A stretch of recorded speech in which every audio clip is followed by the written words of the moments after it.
put on a garb of some special kind, and withdraw from the whole complex life.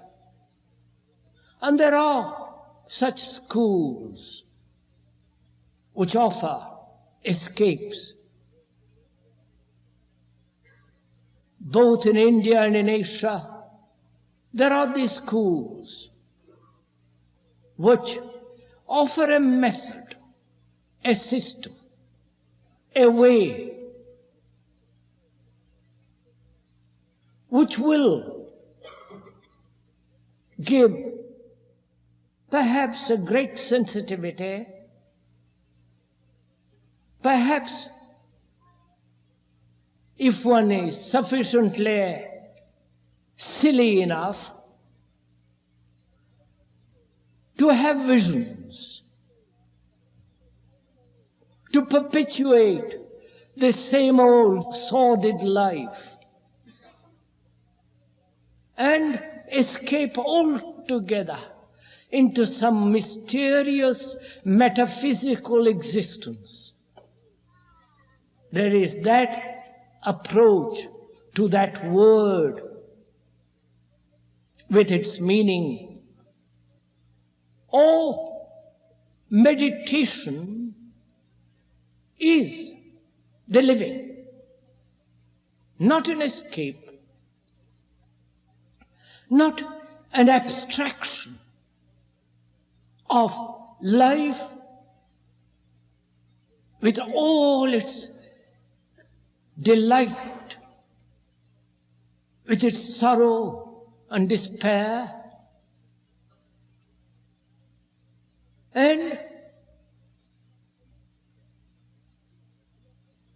an escape, an avoidance, a metaphysical,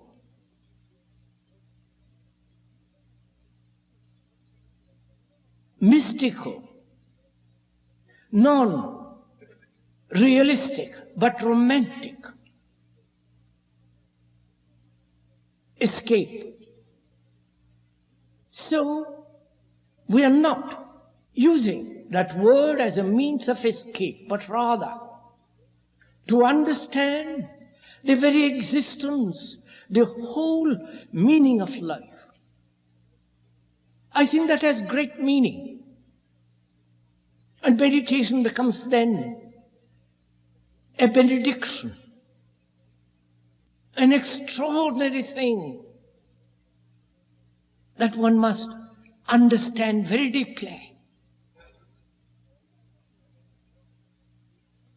And if one has time this evening, afternoon, or what it is, we might perhaps go into it together.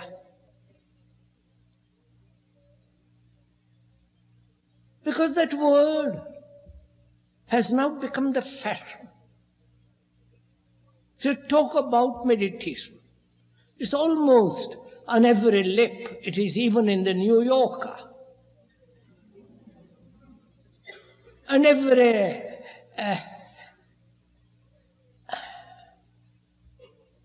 I don't know what to call them, long-haired gentlemen talk about it.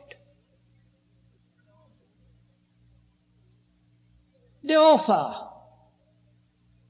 a system, a few words by repetition of which, or the practice of that method, you're going to transcend all your sorrow and achieve some extraordinary reality, which is obviously nonsense.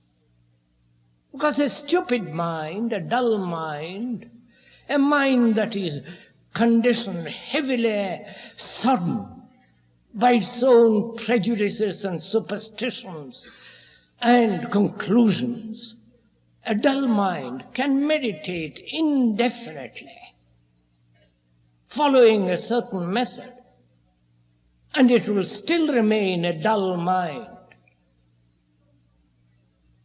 So we can intelligently, objectively,